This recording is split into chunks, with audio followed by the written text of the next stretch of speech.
Gravando, presidente. Muito obrigado, Jailson. Muito bom dia a todos. Estamos iniciando a sessão de julgamento da Terceira Câmara Julgadora do Tribunal de Impostos e Taxas do Estado de São Paulo. Hoje é dia 3 de abril de 2024. Sejam todos bem-vindos. Nós vamos iniciar pelo processo... Deixa eu só um minuto... Iniciando a sessão pelo processo de João Carlos de Paiva Veríssimo. Eu sou o relator, a patrona está presente. Doutora Camila, por favor, câmera e microfone. Bom dia. Muito bom dia. Um minuto.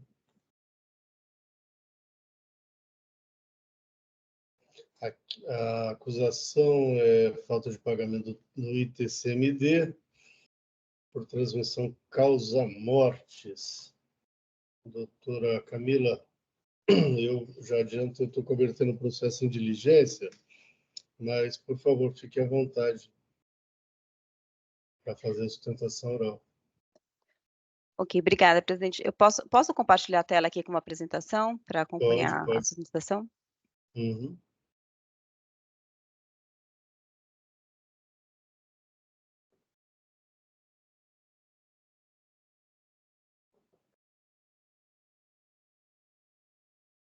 Estão vendo a tela?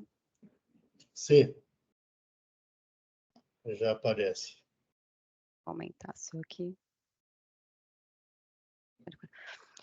Bom dia a todos. Esse caso é um julgamento, né, já de recurso de ofício. A gente teve uma decisão favorável em sede de impugnação. É um lançamento de TCMD, que foi lavrado em face do senhor João Carlos. O senhor João Carlos, ele é inventariante do João Alves, que era o herdeiro original, que faleceu em 21 de março de 2021. Para a cobrança de uma diferença de TCMD, que foi, enfim, alegada pela fiscalização, com base numa diferença na base de cálculo, em função do valor de mercado dos bens que foram objeto da herança. Então, são três participações societárias nessas três empresas, Verpar, Dalage e Sanheira Empreendimentos, e um crédito de uma operação de empréstimo também junto a essa empresa Verpar. Que é importante destacar, que eu acho que é o primeiro ponto que eu vou colocar aqui na sustentação, que essa intimação, essa ciência foi dada unicamente via publicação no Diário Oficial. Então, não houve uma intimação através do EPAT ou mesmo por carta com AR. E é também importante trazer o histórico. Esse processo, primeiro, houve uma lavratura de um auto de infração contra o em face do falecido senhor João Alves. Essa autuação ela foi cancelada por erro na identificação do sujeito passivo, porque na época da lavratura o senhor João Alves já havia falecido. Então, houve a decisão favorável em primeira instância, houve recurso de ofício, também foi julgado, foi negado provimento, considerando que a pessoa que figurou no polo passivo já tinha falecido à época do lançamento. Na decisão de primeira instância, a unidade de julgamento, ela julgou a impugnação procedente, ela reconheceu a nulidade dessa intimação que foi feita unicamente via publicação no Diário Oficial, considerando as alegações de defesa, principalmente o fato de não ter advogado constituído nos autos para esse processo. A legislação, o artigo 73 do decreto 54486, ele é claro em falar que quando se trata de pessoa física sem advogado constituído nos autos, as intimações devem ser realizadas mediante ciência do interessado ou por carta registrada com aviso de recebimento, enquanto não ocorrer sua adesão ao processo eletrônico, o que não tinha ocorrido à época. Aqui o senhor João Carlos, o inventariante, ele só teve conhecimento dessa autuação porque ele recebeu um comunicado de cobrança. E aqui também causou estranheza porque a cobrança veio com um aviso de recebimento, foi feito através de carta registrada, mas a intimação foi feita exclusivamente via publicação no Diário Oficial. Aqui eu também menciono o artigo 9º da Lei 13.457, que traz a mesma regra. Então, existe uma previsão da intimação ser feita através de publicação no Diário Oficial, mas desde que tenha advogado constituído nos autos. Tanto que a regra é que essa intimação, essa publicação tem que conter o nome do autuado e o nome do advogado. Caso contrário, não tem como a pessoa tomar ciência daquela autuação, senão ela teria que consultar o Diário Oficial todos os dias para ver se existe algum processo lavrado em face dela. Aqui também, isso também foi reconhecido na decisão da unidade de julgamento, não houve, na publicação do Diário Oficial, como eu mencionei, não teve indicação de nome de nenhum advogado, até porque não tinha nenhum advogado constituído, e o próprio extrato do auto de infração pelo sistema do EPAT já também indicava que não tinha nenhum advogado, procurador cadastrado para esse auto de infração. A representação fiscal, no parecer que foi trazido aos autos, ela alega que é uma alegação absurda, que haveria sim um patrono já constituído, porque existia um patrono no processo anterior. Agora, logicamente, o fato de um primeiro processo ter um advogado constituído nos autos não torna automaticamente patrono procurador do novo auto de infração, até porque aqui não é que houve uma correção de um erro no lançamento, houve efetivamente o cancelamento de um auto e o lançamento de um novo auto de infração em face de um outro sujeito passivo. Também não teve essa vinculação, aqui, eu repiso aqui, não houve essa vinculação do patrono no EPAT, nem de forma automática, tanto que a publicação no Diário Oficial também não trouxe o nome de nenhum procurador. Importante aqui também, então essa intimação é claramente, via publicação no Diário Oficial, é claramente nula, isso foi reconhecido pela decisão da unidade de julgamento. Importante também trazer aqui as regras do artigo 65, que trazem, dentre os requisitos de validade do processo administrativo, os princípios, obediência aos princípios da publicidade, do contraditório e da ampla defesa. O outro ponto importante é decadência. Aqui não há dúvidas que houve o decurso do prazo decadencial com base no artigo 150 do CTN. O fato gerador do ITCMD aqui ocorreu em 10 de setembro de 2016, que é a data de falecimento do senhor Adelino, que era o de cujos.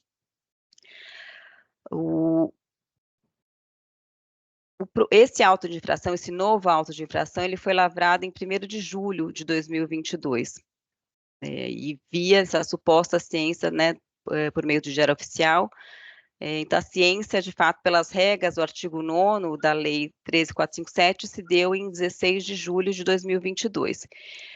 E aqui também não há dúvidas da aplicação do artigo 150, porque houve recolhimento antecipado do ITCMD, isso foi comprovado nos autos. Houve declaração do ITCMD em dezembro de 2016, no mesmo ano do falecimento, e houve recolhimento, as guias de recolhimentos foram juntadas aos autos também em dezembro de 2016. Então, não há dúvida aqui que o artigo aplicável é o artigo 150 do CTN, inclusive porque aqui o que está sendo cobrado é uma diferença de ITCMD, Então, já o próprio auto já reconhece que houve um pagamento supostamente parcial. Ainda que se adote o artigo 173 do CTN, também aqui haveria decadência, uma vez que o fato gerador ocorreu em dezembro de 2016, e aqui também é importante destacar que houve uma confusão nos autos, que isso também já foi reconhecido pela própria representação fiscal, com relação à data de emissão da declaração de TCMD, na verdade, entrega. Foi juntada aos autos, na autuação, uma declaração com uma data de 2020, mas, na verdade, essa data era a data de impressão da declaração do sistema, não era a data de entrega. Então, a defesa aqui comprovou nos autos, com base nas informações que constam da própria escritura pública do inventário da partilha, que essa declaração ela foi feita, entregue em 2016, e aqui também pelo próprio sistema a gente pode ver a data de confirmação, que é a data de entrega da declaração.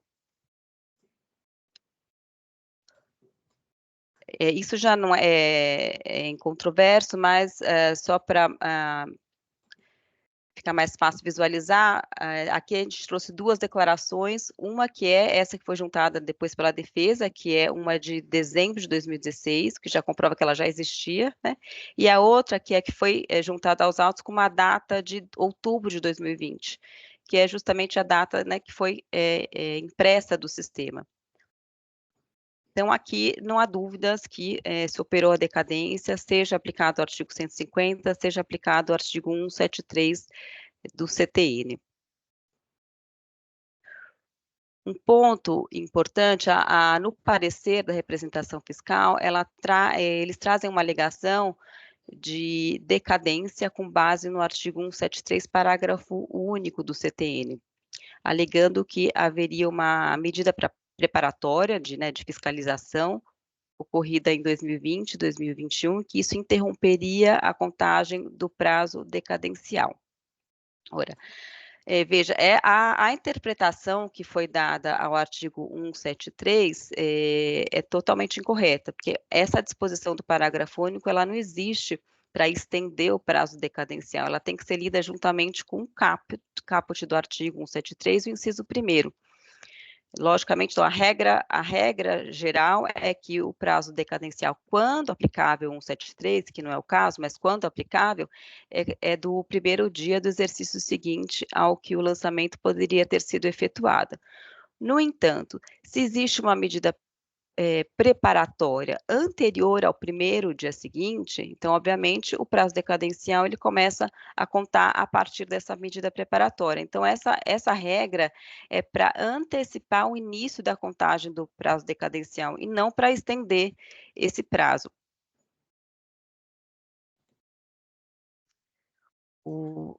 Isso foi reconhecido pela própria unidade de julgamento, é que eu trouxe a decisão que reconhece todos esses pontos que nós estamos destacando. Primeiro, a data de entrega da declaração, que foi em dezembro de 2016, a existência de recolhimentos antecipados, o que atrai também em 2016, o que atrai o artigo 150, e também ainda esse destaque aqui para o item 46, que foi dito que mesmo que fosse aplicado o artigo 173, para o prazo decadencial, haveria também a decadência, uma vez que o faturador é de setembro de 2016, então o auto teria que ter sido lavrado até dezembro de 2021, e aqui lembrando que o prazo decadencial, conforme corrente doutrinária majoritária, é instituto que, em termos gerais, não comporta suspensão ou interrupção. Esse entendimento também já foi proferido pelo STJ, que eu trouxe duas decisões, uma do STJ e pelo próprio TIT, que justamente traz essa interpretação, que é a correta, de que a regra do 173, do parágrafo único, existe para antecipar o início do prazo decadencial, e não para estender, uma vez que a decadência não há suspensão nem interrupção do prazo decadencial. O TIT também já decidiu da mesma forma, entendendo que essa medida preparatória indispensável ao lançamento é quando ela é anterior ao primeiro dia do exercício seguinte. Então, é uma forma de antecipar o início da contagem e não de estender o prazo de decadência. Com relação ao mérito, o primeiro ponto é com relação ao valor de mercado dos bens. Então, existem três participações societárias. Essas empresas tinham patrimônio líquido negativo à época do fato gerador, o que já por si só já é suficiente para cancelar a autuação, dada a existência da regra do parágrafo 3º do artigo 14, que admite a utilização do valor patrimonial da participação societária quando não há um valor de mercado. E o valor patrimonial, ele deve ser visto como o valor patrimonial no sentido do conceito contábil de patrimônio líquido, conforme a lei das SAs. A empresa que tem patrimônio líquido negativo, ela significa que ela tem mais passivos do que ativos. Então, isso mede a saúde da empresa. Então, representa o valor que vai ser devolvido aos sócios em caso de liquidação da empresa. E aqui o valor seria zero, uma vez que a empresa tinha mais dívidas do que ativos. Existe a regra aqui da portaria CAT, número 15, de 2003, que depois foi alterado em 2011, que traz a determinação que quando, no caso de empresa com patrimônio líquido negativo, a base de cálculo corresponde ao valor nominal das ações. Aqui foi adotado, apesar do senhor João Alves entender que não haveria base de cálculo do ITCMD, justamente porque não tinha um valor corrente, mas sim um valor negativo do patrimônio da empresa, foi adotado sim o valor nominal das ações. Então, o ITCMD, ele considerou o valor das participações societárias, e não aplicou essa regra, que seria o entendimento aplicável de que não existiria base de cálculo para o ITCMD. Foram juntados aos autos, também que eu coloquei só para ilustrar, os balanços das 3 empresas, que indicam o patrimônio líquido negativo, então isso foi comprovado. Doutora Camila, só uma interrupção. Seu tempo já Tá. expirou. Eu vou dar mais um minuto para a senhora concluir, por favor. Tá bom, eu vou então só passar para o último ponto, que é com relação ao valor do crédito. Existe um crédito também de empréstimo contra a Verpar. A autuação, ela indicou um valor que foi indicado na declaração de imposto de renda da pessoa física de dezembro de 2015. E a defesa trouxe aos autos um balanço de 2016, que traz um valor já atualizado dessa dívida de empréstimo que não tinha juros, era um valor de principal, que é inferior ao valor que foi considerado na base autuada. Então, aqui é um pedido subsidiário que pelo menos se considere aqui o valor indicado nesse balanço, que é um balanço atualizado de 2016, na época do falecimento, e não a data base de 2015, atualizado até 2016. Eu encerro aqui, presidente, a apresentação. Agradeço aí a extensão do prazo. Aqui, muito obrigado. Eu sou relator, não tenho questionamentos. Doutora Amara, algum questionamento? Não, muito obrigado. Doutora Luciana, representação fiscal, algum questionamento à patrona? Não. Muito obrigado. Doutor Alexandre? Nenhum. Muito obrigado. Doutor Paulo? Não tenho questionamento, presidente. Muito obrigado. Eu vou direto ao meu voto. Já foi juntado, inclusive, e eu estou convertendo esse julgamento em diligência pelo seguinte. Eu digo que o caso não se encontra em condições de ser julgado nesse momento, demandando diligência, como passo a expor. 1. O autuado foi notificado da lavratura do AIM por edital publicado no Diário Oficial. Aí perdeu o prazo, etc. e tal. E eu digo, entretanto, em razão da impugnação, o caso foi encaminhado ao contencioso administrativo para análise da admissibilidade da defesa, o que levou o órgão julgador a considerar a referida defesa e produzir a decisão recorrida de ofício. Contudo,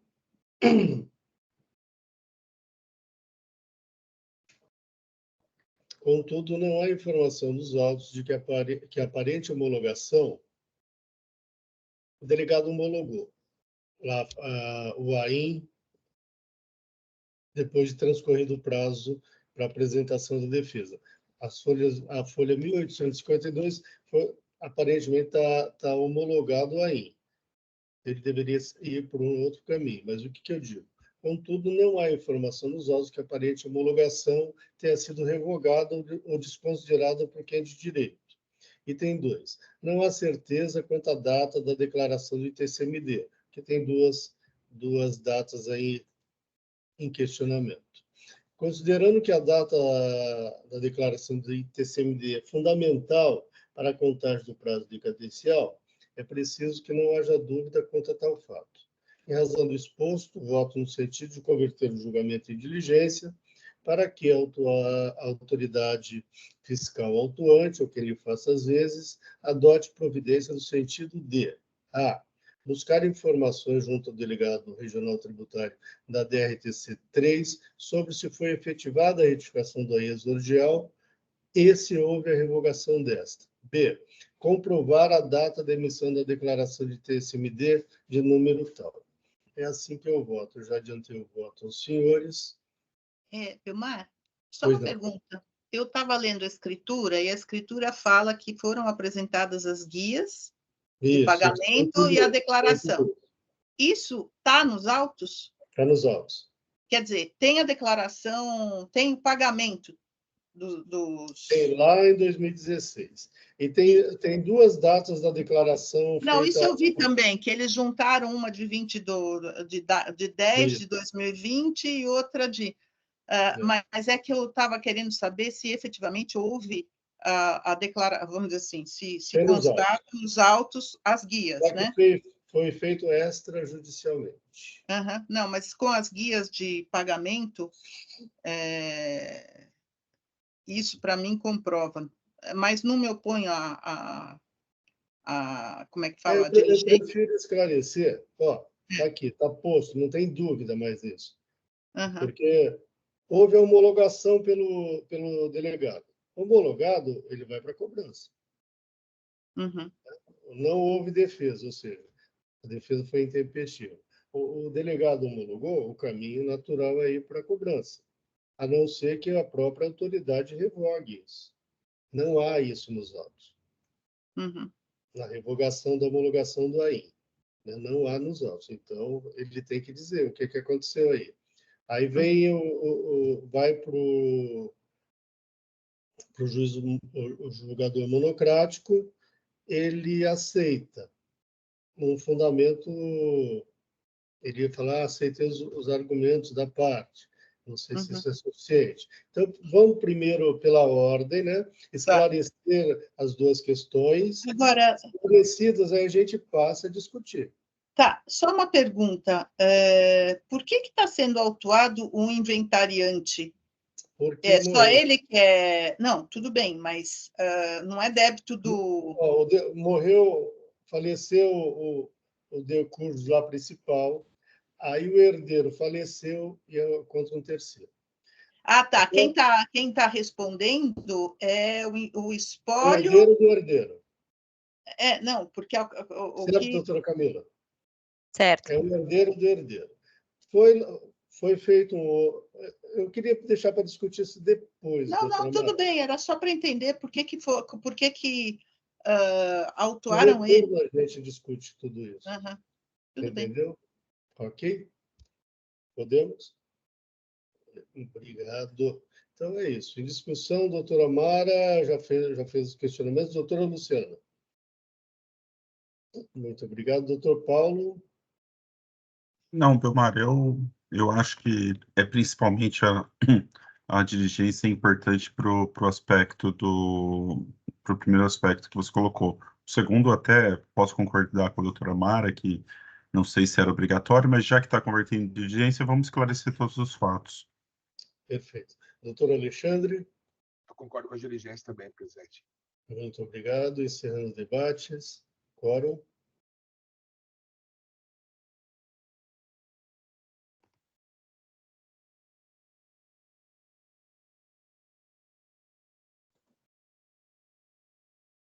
Em votação.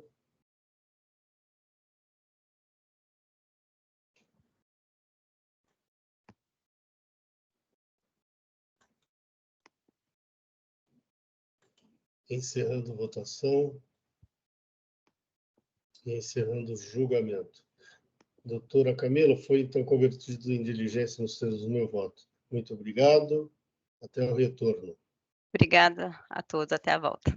Bom trabalho a todos. Bom julgamento. Muito obrigado. A senhora também.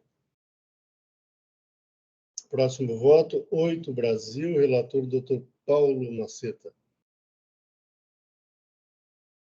Doutor Paulo, por favor. Quer que eu faça o relatório, presidente?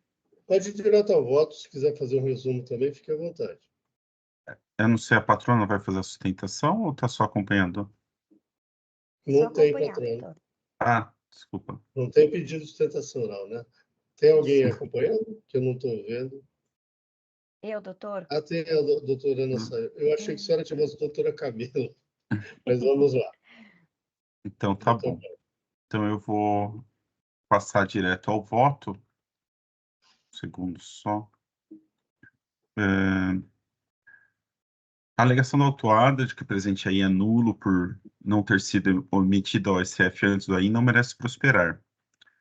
Certo que o relatório circunstanciado informa ao SF 013-15-647-25, sendo certo que ela amparou os trabalhos fiscais.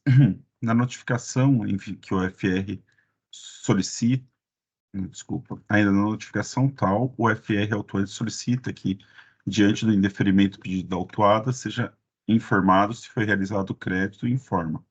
Notificação pertinente à ordem de serviço fiscal, OSF número tal. A alegação da autuada de que tal OSF teria sido emitida para amparar a análise do seu pedido de liquidação não tem amparo nas provas. Ao contrário, na notificação tal, o FR autuante informa. Até que eu copio o trecho, mas ele deixa claro que essa OSF foi emitida para analisar após o resultado, para fazer trabalhos fiscais após a análise do pedido de liquidação. Ou seja, é claro que a OSF foi emitida para trabalho decorrente do pedido de liquidação e não para análise do pedido de liquidação. Assim, não há nulidade no AIM, pois ele possui uma OSF emitida anteriormente ao lançamento. A autuada alega que o AIM é nulo, pois a comprovação da realização do Comitê de Controle de Qualidade não foi trazida aos autos. Aqui, coloco que a portaria CAT 115/2014 não tem no seu normativo obrigação da publicidade ou comprovação da sua decisão, e a comprovação do Comitê de Qualidade não está no rol do artigo 34 da Lei 13.457 de itens obrigatórios do AIM. Então, a ausência do relatório ou da comprovação não gera qualquer nulidade do AIM. Ainda foi informado o expediente que a Comissão de Controle de Qualidade emitiu o parecer, né? E a autuada alega que seu pedido de liquidação deveria ser analisado no âmbito contencioso administrativo, mas isso não pode ocorrer por vedação do artigo 93 da Lei 13.457. E eu copio o trecho aqui, no parágrafo único, coloca que poderia ser uma atribuição para decidir questões relativas a pedidos de compensação, restituição de tributos e demais receitos, poderá ser conferida a órgãos de julgamento no âmbito da Delegacia Tributária de Julgamento por ato do Poder Executivo, mas não tem tal ato no caso em questão. E mais, a análise do pedido de liquidação já foi feita por autoridade competente, não cabendo no âmbito do contencioso administrativo a revisão de decisões de outras autoridades administrativas. Mesmo que a decisão careça de fundamentação, contenha erros, o processo administrativo tributário não é a via correta de recorrer de tais decisões. Cabe informar ainda que, ao contrário do afirmado pela autuada, a autoridade que analisou o seu pedido foi o delegado regional tributário, autoridade diversa do delegado tributário de julgamento. Assim, resta claro que não foi o órgão de julgamento que analisou o seu pedido de liquidação, mas sim a autoridade responsável pela delegacia regional tributária. A autuada alega que algumas respostas à consulta estariam em linha com a argumentação da autuada e que haveria inseguranças jurídicas se não fossem seguidas, mas não deve ser acatada tal alegação. Primeiro, que a resposta só aproveita os consulentes, e segundo, que as consultas citadas trazem matéria de fato diversa do presente caso. Assim, a consulta tributária não vincula o julgador. A autuada alega que a iliquidez do AIM, pois a maior parte dos produtos autuados está sujeita à redução da base de cálculo do ICMS, previsto no artigo 34, caput do anexo 2 do RICMES, e que tal redução, apesar de ser aplicada para fins de cálculo do ajuste do índice de valor adicionado, IVA-ST, não foi aplicado no cálculo do ICMS próprio e do ICMS-ST exigidos na autuação.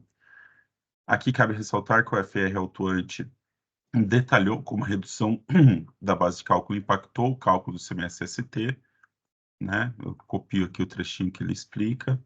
E resta claro que a redução de base de cálculo impactou o cálculo do IVA-ST quando foi aplicada a alíquota de 12% no cálculo da ALQ intra, a alíquota alíquota aplicável à mercadoria no Estado.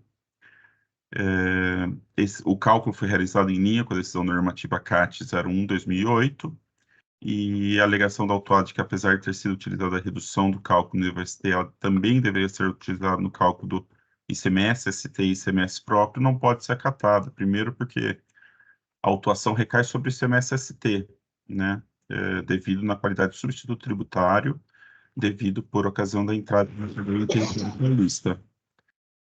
Segundo, a aplicação concomitante da redução de base do cálculo iria gerar uma redução em duplicidade, que ela já ocorreu no momento do cálculo do IVA-ST. Também não deve ser acatada a alegação do autor de que o artigo 426-A do RICMES contrariaria o artigo 150, inciso 1 da Constituição Federal, e que o artigo 2º, parágrafo 3º-A da Lei 6374, que daria suporte à cobrança antecipada do ICMS-ST e do ICMS próprio, segundo o artigo 426-A do RICMES, seria inconstitucional. Aqui temos que ambos os normativos são leis válidas, vigentes e eficazes, não podendo ter sua aplicação afastada por essa Câmara.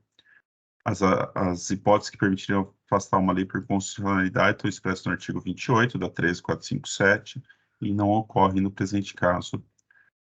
Por fim, eu aplico a súmula 13 quanto à atualização do valor básico da multa. E, diante de tudo, conheço do recurso ordinário e ele nega o provimento. É assim que eu voto, presidente. Muito obrigado, doutor Paulo. Representação fiscal. Doutora Luciana.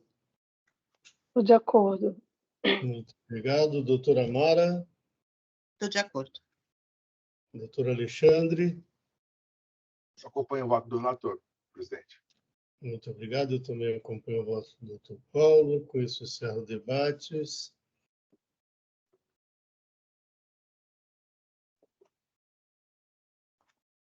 Está lento aqui.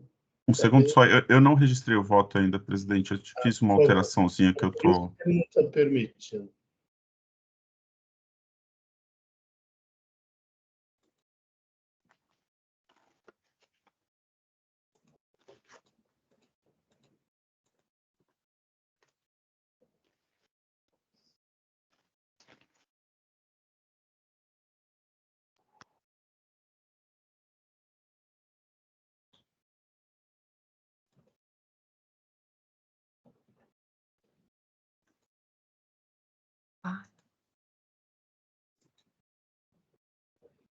Agora sim, está registrado. Perfeito.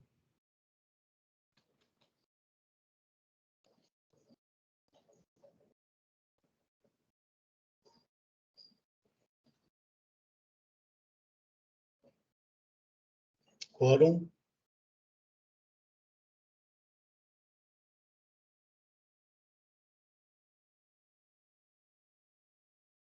Em votação.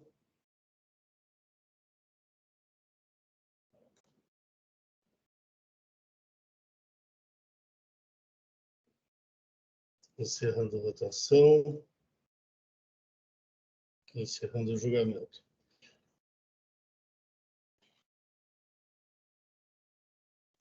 Próximo é Frango Nutribem, relator doutor Alexandre Dias. Doutor Alexandre, por favor. Bom dia, presidente. Já vou registrar o voto. Uhum.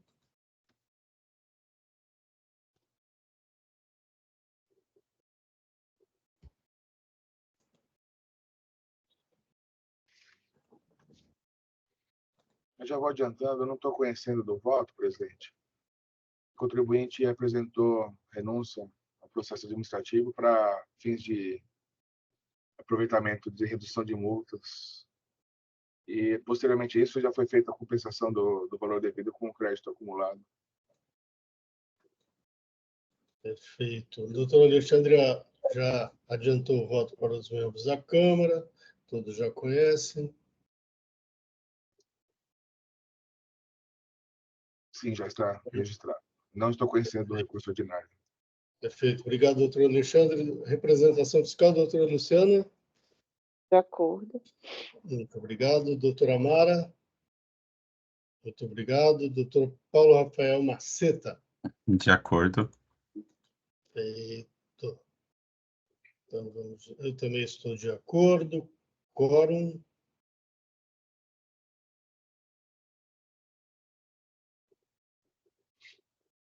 Tem votação.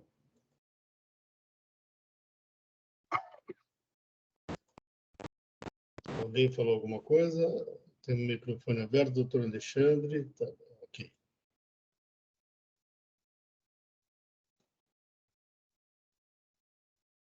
Encerrando a votação. Encerrando o julgamento. Bom, com isso concluímos a nossa pauta de hoje. Estamos encerrando a sessão de julgamento da terceira Câmara Julgadora do Tribunal de Impostos e Taxas do Estado de São Paulo. Hoje é dia 3 de abril de 2024. Muito obrigado a todos que nos acompanharam e tenham um bom dia. Doutor Jailson, podemos encerrar a live.